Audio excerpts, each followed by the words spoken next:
ဆိုပြေကိုလက်ထပ်ခွင့်တောင်းတဲ့အချိန်မှာဒူးမထောက်ခဲ့လို့ဆိုပြီးတော့တချို့ပရိသတ်တွေရဲ့ဝေဖန်သံတွေရှိနေခဲ့တဲ့အပေါ်မှာဒီကနေ့ကျင်းပပြုလုပ်တဲ့မန္တလေးကပွဲတစ်ခုမှာပရိသတ်တွေရှေ့မှာတင်ချင်းရတဲ့ဆိုပြေကိုဒူးထောက်ပြီးတော့လက်ထပ်ခွင့်နောက်တစ်ခါထပ်တောင်းခဲ့တဲ့ဟင်းဝင်းရန်မင်္ဂလာပါပရိသတ်ကြီးရှင်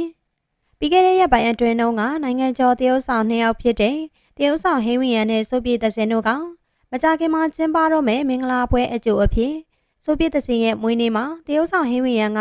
အမတ်တရအနေနဲ့လက်ထပ်ခွင့်တောင်းခံခဲ့တဲ့ပွဲလေးကိုပြုလုပ်ခဲ့တာလည်းဖြစ်ပါတယ်။ဆိုပြေသစင်ရဲ့မွေးနေ့လေးမှာအမတ်တရလေးဖြစ်စေချင်တာကြောင့်ဟင်းဝင်းရန်ကကြိုတင်အသိပေးထားခြင်းမရှိဘဲ surprise တိုက်ခဲ့တဲ့အပြင်ဆိုပြေအပေါ်မှာထားတဲ့သူရဲ့မြတ်တာတွေကိုလည်းအပြည့်အဝပြသသွားခဲ့တာဖြစ်ပါတယ်။ဒါပေမဲ့အဆိုပါနေ့ကနှစ်ယောက်စလုံးကစိတ်လှုပ်ရှားနေခဲ့တာကြောင့်ဟင်းဝင်းရန်ကဒူးထောက်ပြီးတော့လက်ထပ်ခွင့်မတောင်းခဲ့သလိုဆိုပြေကလည်းစိတ်လှုပ်ရှားဝမ်းသာလွန်းလို့မျက်ရည်တောင်မှကြားခဲ့ရတဲ့ပွဲလေးဖြစ်ပါတယ်။ဒါပေမဲ့အဆိုပါနေ့တုန်းကဆိုပြေသစင်ဝစ်ဆင်ခဲ့တဲ့ဝစ်စုံနဲ့ပတ်သက်ပြီးတော့လည်းပြည်သက်တွေရဲ့ဝေဖန်မှုတချို့ရှိနေခဲ့သလို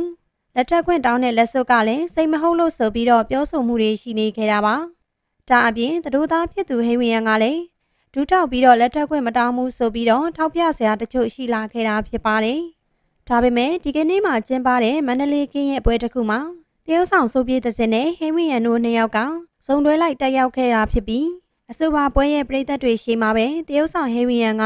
ဆိုပြေသစင်ကိုဒူးထောက်ပြီးတော့သူ့တဘွားလုံးစာလက်တွဲပေါ်ဖြစ်ပေးဖို့အတွက်တောင်းဆိုခဲ့တာပဲဖြစ်ပါတယ်။အခုလက်ရှိမှာတော့အနုပညာစုံတွဲတွဲဖြစ်သလိုချစ်သူတက်တန်းလဲကြာမြင့်နေပြီးတော့မကြခင်မှာလက်ထပ်တော့မှလည်းဖြစ်တဲ့ငယ်စဉ်အတွဲလေးပေါ်မှာပရိသတ်တွေရဲ့စိတ်ဝင်စားမှုကရာနှုန်းပြည့်ဖြစ်နေခဲ့တာကြောင့်ကောင်းချီးဩဘာပေးတာကိုခံရသလို